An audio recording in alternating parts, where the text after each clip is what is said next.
제가 생각하기에는 자기가 연불 수행을 하고 기도를 하고 뭐 참선을 하고 명상을 하든지 어쨌든 내가 과연 이렇게 수행을 하면 나의 진보 상태가 어떤지 이 경지를 안다는 것은 수행이 있어서 매우 중요한 요소라고 저는 생각합니다.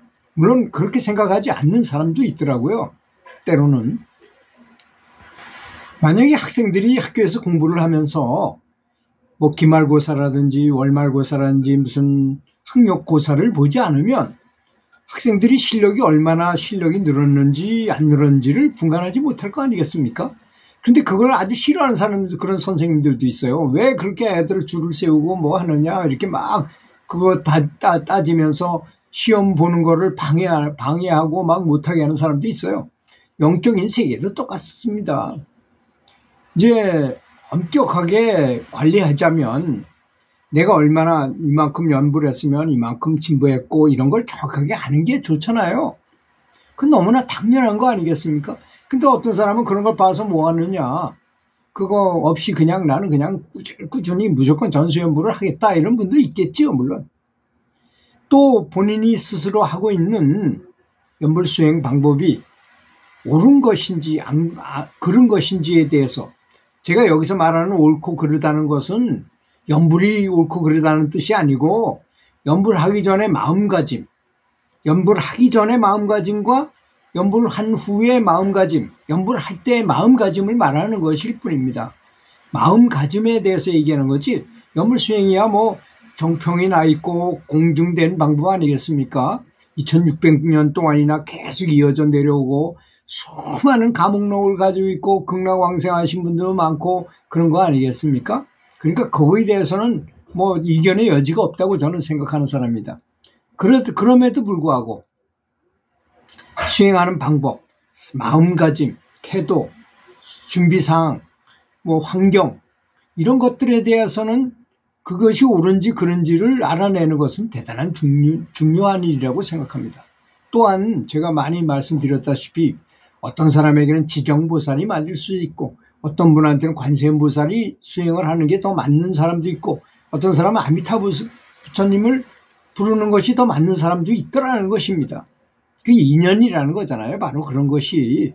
그래서 어떤 눈 밝은 이제 예를 들어서 이제 해안공 층차 이상을 얻은 그런 선사가 있으면 제자가 와서 자네가 무슨 화두를 하는가 해가지고 화두가 맞는지 안 맞는지에 대해서 알아맞힐 수 있어요. 그래서 정확한 화두를 주면 그 사람은 일취월장할 수 있는 것입니다. 근데 이 사람하고 전혀 관련도 없는 걸 본다면 이게 진보가 늦을 거 아니겠습니까? 그래서 소크라테스의 제자였던 플라톤은 상기설이라는 걸 주장했어요. 왜 상기설? 기억해낸다는 게 상기하는 거잖아요? 상기설이 뭐냐? 이상하게 피아노를 가르쳐 보니까 얼마 안 가르쳤는데도 얘가 피아노를 기가 막히게 치는 거야. 보자마자 막 작곡도 하고 막 그래요, 어린애가. 그런 사람이 있더라는 것입니다. 저도 그걸 아주 많이 느껴봤어요. 제 교사를 하다가 이제 교육연구사가 돼가지고 전문직으로 가서 장학사가 돼서 교육연구사를 해보니까 학생들 150명을 골프 시간을 계속 시켜보니 그 중에 재질이 아주 뛰어난 애들이 있더라고요. 진짜 한 10년 쳐야지 저 150, 한 300m 정도 나갈 그런 거를 얘네들은 한 150명 중에 한 몇 명은 그 자리에서 그냥 300m 쫙 내번 이렇게 스윙도 아름답고 스윙이 아름다워야만 그렇게 멀리 나갈 수 있어요. 원래 골프는. 그런 사람이 있더라고요. 정말로. 그런 게 상기설이 없다고 말할 수는 없겠구나 하는 생각이 들더라고요. 또 어떤 사람은 스승을 철석같이 믿고 모든 것을 다해서 잘 따르고 있지만 애석하게도 그 스승이 원본이 수행을 해서 어떤 경지를 얻은 게 아니고 빙의가 된 무당성이 있는 사람이었다면 그 사람이 제자가 어디로 갈 것 같습니까, 여러분? 당연히 스승을 따라가겠죠. 빙의도 여러 가지 종류가 있어요.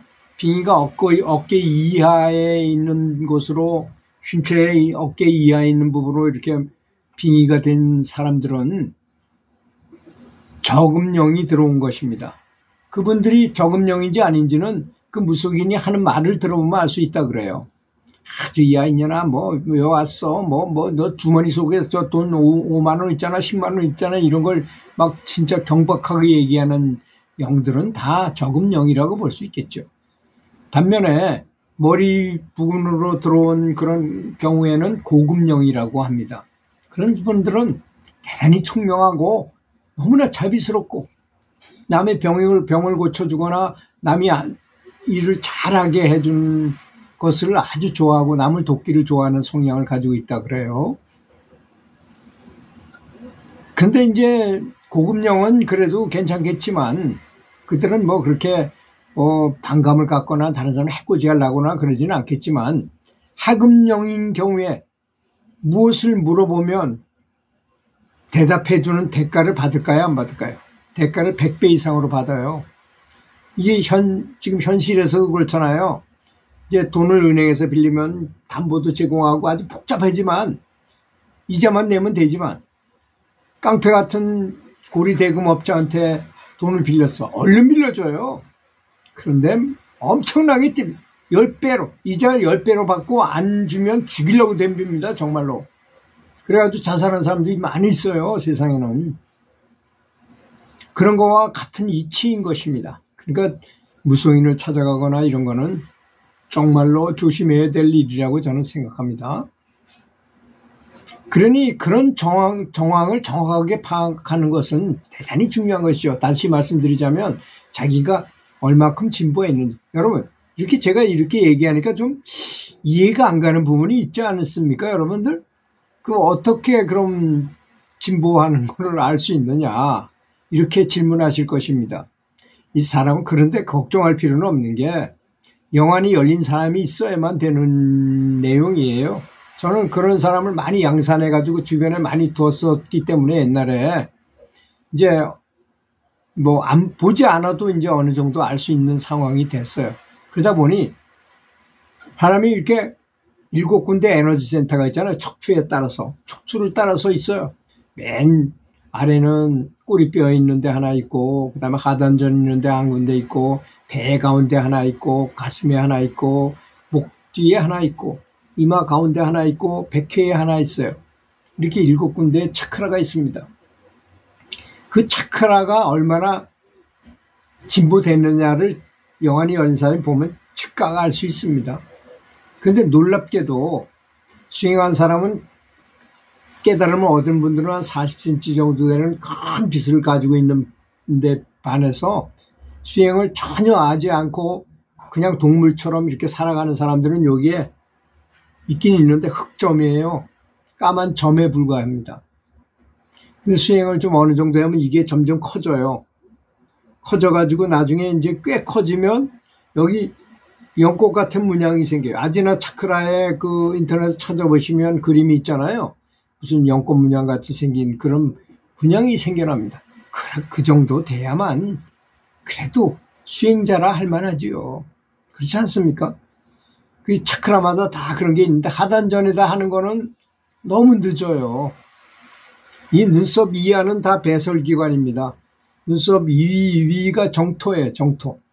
여기만 정토인 거죠. 이 백회는 길을 못 넣는 곳이 아니니까 실제로 여기만이 진실한. 그래서 부처님 불상을 보면 항상 보석을 여기다 박아놓고 백호 강명인이 법륜을 굴린다는지 이런 말씀을 하시는 것입니다.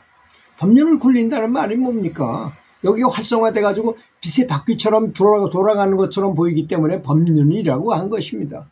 거기를 진보시켜야 된다는 것이죠. 그러니까 얼만큼 진보됐는지 분간해 보면 금방 알 수 있어요. 그런 것을. 그런 목표를 두고 하는 것도 참 좋은 방법이라고 저는 생각합니다. 들어주셔서 감사합니다.